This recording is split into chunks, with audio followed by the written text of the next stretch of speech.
नमस्कार दोस्तों, चाणक्य एकेडमी में आपका स्वागत है। आज हम भारतीय संविधान की प्रस्तावना लेके आए हैं। क्या लेके आए हैं?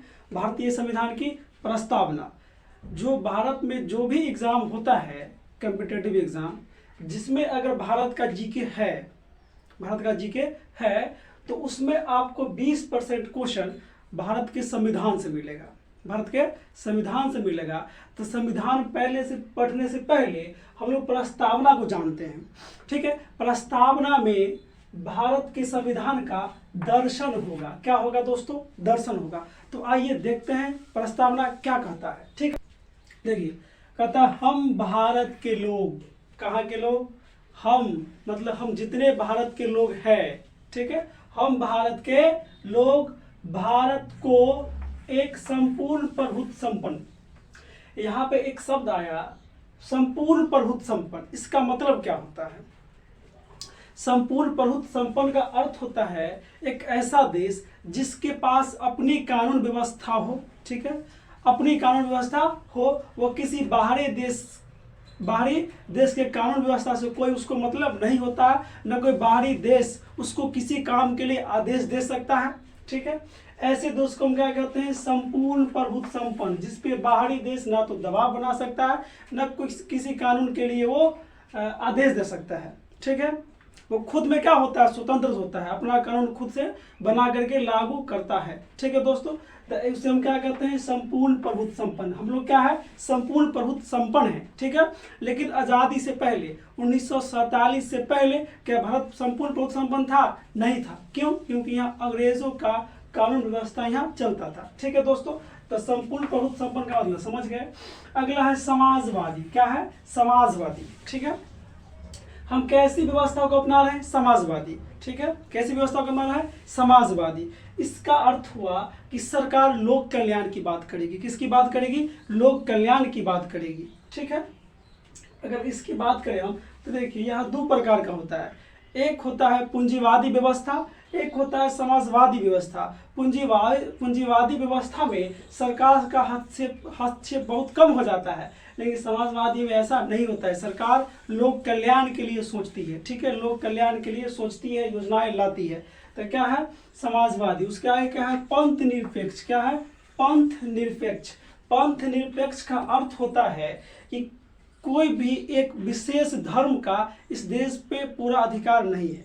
ठीक है, इस देश में सभी धर्मों को बराबर अधिकार है। सभी धर्मों को बराबर अधिकार है। उससे हम लोग क्या कहते हैं? पंथ निरपेक्ष। अगर पाकिस्तान की बात करेंगे तो पाकिस्तान कैसा देश है? इस्लामिक देश है, वहाँ इस्लामिक देश है। बांग्लादेश की बात करेंगे, वो भी क्या है? इस्लामिक देश है। फिर भी हमारे देश में हिंदू बहुसंख्यक होते हुए भी हमने हिंदू राष्ट्र घोषित नहीं किया। उससे भी ऊपर आदर्श, उससे ऊपर जो आदर्श है वो क्या है?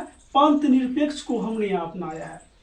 उससे भी उच्च आदर्श को हमने क्या अपनाया है? पंथ निरपेक्ष को। तो समझ गए, सभी का बराबर अधिकार है। ठीक है, अगला है लोकतंत्रात्मक। कैसी शासन व्यवस्था है? लोकतंत्रात्मक, अर्थात सरकार लोगों के द्वारा चुनी जाती है। किसके द्वारा चुनी जाती है? लोगों के द्वारा चुनी जाती है। उसे हम लोग क्या कहते हैं? लोकतंत्रात्मक। क्या कहते हैं? लोकतंत्रात्मक। सरकार जनता के द्वारा, लोगों के द्वारा चुनी जाती है, लोगों के लिए और लोगों का होती है। ठीक है, अगला है गणराज्य। क्या है दोस्तों? गणराज्य। गणराज्य का मतलब होता है उस राष्ट्र का सर्वोच्च नागरिक या राष्ट्र अध्यक्ष, सर्वोच्च नागरिक या राष्ट्र अध्यक्ष का भी निर्वाचन होता है, प्रत्यक्ष या अप्रत्यक्ष रूप में। ठीक है, जैसे हमारे यहाँ हर एक 5 साल पे राष्ट्रपति का क्या होता है?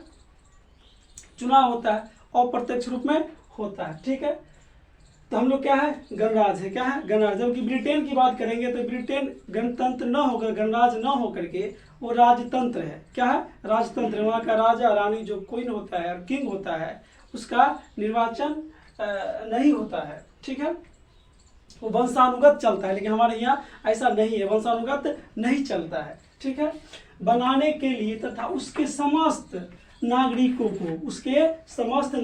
को सामाजिक, आर्थिक और राजनीतिक न्याय।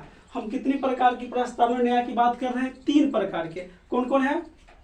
सामाजिक है, आर्थिक है, राजनीतिक है। ठीक है, सामाजिक स्तर पे, समाज स्तर पे सरकार नई नई योजना लाएगी और जो पिछड़े वर्ग है उसके उत्थान के लिए। अब ऐसा नहीं कि जो वर्ग आगे आ गया है, जिसका विकास हो गया है, उससे आगे निकल जाना है, नहीं, उसके बराबर उसको क्या करना है, लाके खड़ा करना है। ये सरकार की जिम्मेवारी है, ठीक है। तो हम लोग क्या कहते हैं, सामाजिक और आर्थिक। क्या है, आर्थिक आधार पे हुआ कि सरकार के जो भी सरकारी संसाधन होगा उसका समान रूप में वितरण होगा, किसी एक विशेष वर्ग को न दे करके क्या होता है, सारे नागरिकों को बराबर आर्थिक न्याय दिया जाता है, ठीक है।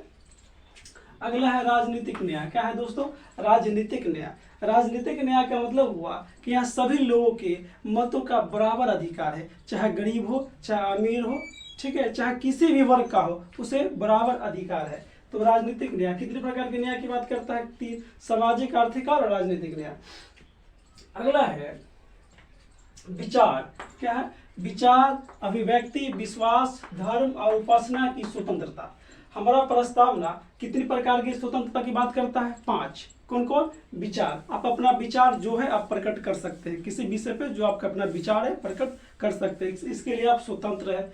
अगला है अभिव्यक्ति। क्या है, अभिव्यक्ति। क्या है, अभिव्यक्ति, किसी भी चीज को आप या तो फिल्म के माध्यम से या पेंटिंग के माध्यम से या किसी माध्यम से क्या कर सकते हैं, उसको अभिव्यक्त कर सकते हैं। क्या कर सकते हैं, अभिव्यक्त कर सकते हैं, ठीक है। जिसमें आपको विश्वास करना है, अगला विश्वास कर सकते हैं, जो धर्म को मानना है आप मान सकते हैं, इसके लिए राज्य आपको दबाव नहीं बनाएगी। अगला है उपासना। क्या है, उपासना की स्वतंत्र, अर्थात आपका इच्छा है हम उपासना करें तो कर सकते हैं, नहीं करना है तो नहीं कर सकते, इसके लिए राज्य आप पे दबाव नहीं बनाएगी, ठीक है। अगला है प्रतिष्ठा और अवसर की समता। कितनी प्रकार की समानता की बात करता है, 2 प्रकार का। किसका, प्रतिष्ठा। प्रतिष्ठा का अर्थ समझिए स्टेटस। सरकार या राज्य चाहती है कि सबका स्टेटस क्या हो, एक जैसा हो। कुछ दिन पहले आप सुने होंगे कि पहले जो अधिकारी होते थे उसके गाड़ी पे लाल बत्ती लगी होती थी, सरकार ने उसको भी क्या किया, खत्म कर दिया। सरकार चाहती है कि स्टेटस सबका क्या हो, धीरे धीरे एक जैसा हो जाए, ठीक है। और अवसर की समानता, सभी को अवसर की समानता है, ठीक है, प्राप्त कराने के लिए तथा उन सब में व्यक्ति की गरिमा और राष्ट्र की एकता, उस सब में व्यक्ति की गरिमा और राष्ट्र की एकता और अखंडता। देखिए, एकता और अखंडता दो शब्द है, ठीक है। एकता एक हो गया मनोवैज्ञानिक परिकल्पना और अखंडता एक भौगोलिक परिकल्पना होता है। एकता का मतलब हम भारत के सभी लोग एक होकर के, जिस वर्ग के भी है, जिस धर्म के, सब एक होकर के रहे, ठीक है। इसे हम लोग क्या कहते हैं, एकता। अखंडता हो गया भौगोलिक परिकल्पना, अर्थात भारत का जितना भूभाग है वो क्या हो, अखंड रहे। क्या हो, अखंड रहे, उसका खंड नहीं किया जा सकता है। अखंडता बनाकर सुनिश्चित करना है, क्या करना है, अखंडता रहेगा ही। अखंडता सुनिश्चित करने वाली बंधुता, अखंडता सुनिश्चित करने वाली बंधुता बढ़ाने के लिए दृढ़ संकल्प होकर, अर्थात हमको भाईचारे को क्या करना है, बढ़ाना है। किसको, भाईचारे को बढ़ाना है। दृढ़ संकल्प होकर अपने इस संविधान सभा में आज तारीख 26 नवंबर 1949, किस दिन की बात हो रही है, 26 नवंबर 1949, मिति मार्गशीर्ष शुक्ल सप्तमी संवत 2006 विक्रमी को एतद द्वारा इस संविधान सभा को अंगीकृत, अधिनियमित और आत्मार्पित करते हैं, ठीक है दोस्तों। तो ये था संविधान का प्रस्तावना को आपने जाना। अगर इसमें कोई शब्द आपको समझने में दिक्कत हो तो कमेंट करें, ठीक है दोस्तों। हम तुरंत आ रहे हैं अगले वीडियो के साथ, इसका अगला पार्ट लेकर के, तब तक के लिए धन्यवाद।